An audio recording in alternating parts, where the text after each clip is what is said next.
just mention my name. Sometimes you just need to. Sometimes you just need to talk to the principal. That's what we say here in America. I don't know what you guys have over there. I totally agree with like Geordie said. You know, you've all got an absolute bang on point. Even what Chris was saying before, it's just like I say. Even the pros that are out there, you know, you talk like Martin O'Neill was on, and they're all saying, unfortunately, none of these contract negotiations, like I say, going back to the agents, have a favour towards the club. All of them favour the player, and it's how you pull that back.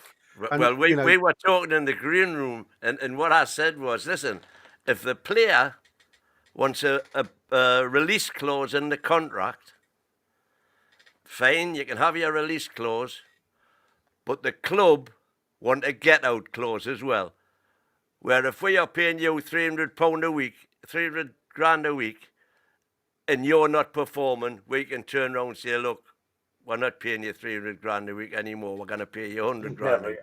And balance the two between the... I'll tell you what, because that is pure fantasy, isn't it? And of course it is, yeah.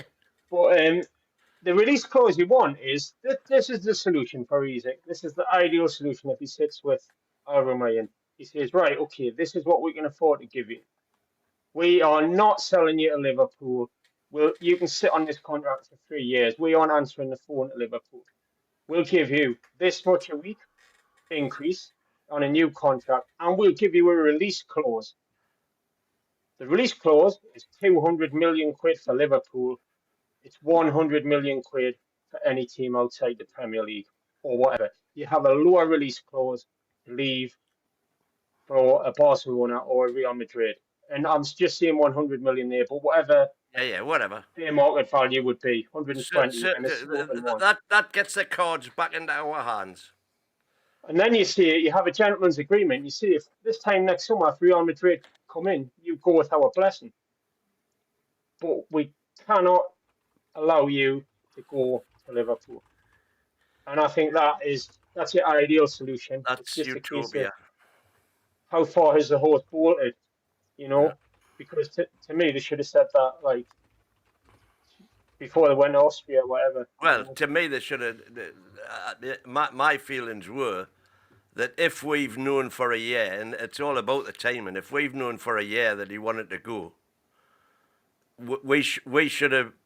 When Liverpool came in with our Billy Big Bollocks and saying, if you don't sell us Izak, we're going to go and get Eki Teki, we should have said, right, well, here's the deal. We'll sell you Izak, but you say nothing to anybody until we have got our replacements in, and then we'll sell them to you for whatever the deal is. Yeah, and they would have probably agreed to that. There was a bit of good point in the chat. Again, it's coming from LFC Monster, and James Cuff has replied to it, and it's this. The big difference is Whistle was promised to move to a Champions League club this season, and Brentford went back on their word. Obviously, that was the dealings with Buemo going well. Sorry, Brentford. And you know, that's what I said. Sometimes you have to look at it from both sides of the coin, don't you? You know, sometimes the clubs fail the player, and that's what makes the player upset when they're promising. And like I said, the speculation, and again, it's speculation because we've heard nothing apart from, you know, rumours coming from the club, from the journals. That's exactly what's happened to Izak. When you look at the contract situation, when you look at the promise of new players coming into the club, the project and everything else, everything that has been promised to these players at the signing of a contract, and Chris is right, there was no ransom, there was no gun to the head of Izak when he signed a 6-year deal for $120,000 a week. It's a case of now the player wants more because it was promised him further down the line by different people. And that's the problem. When these people go and new people take the realm, it's a case of conversations have to start again. And unfortunately, Izak's conversation with Mitchell, if that's where it came from, hasn't materialised well.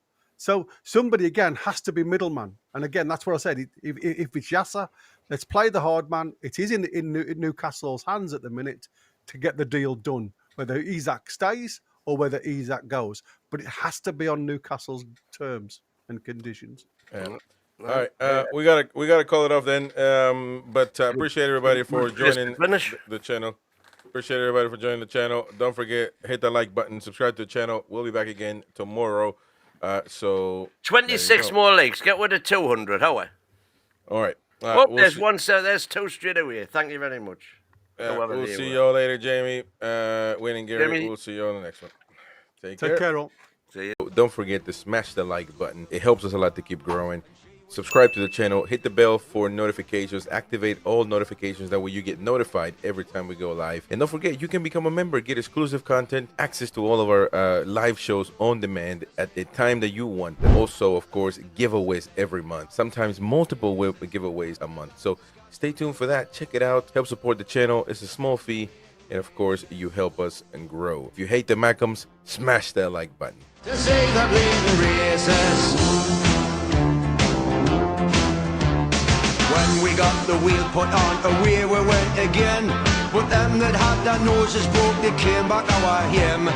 Some went to the dispensary, and some to Dr. Gibbs's, and some to the informer.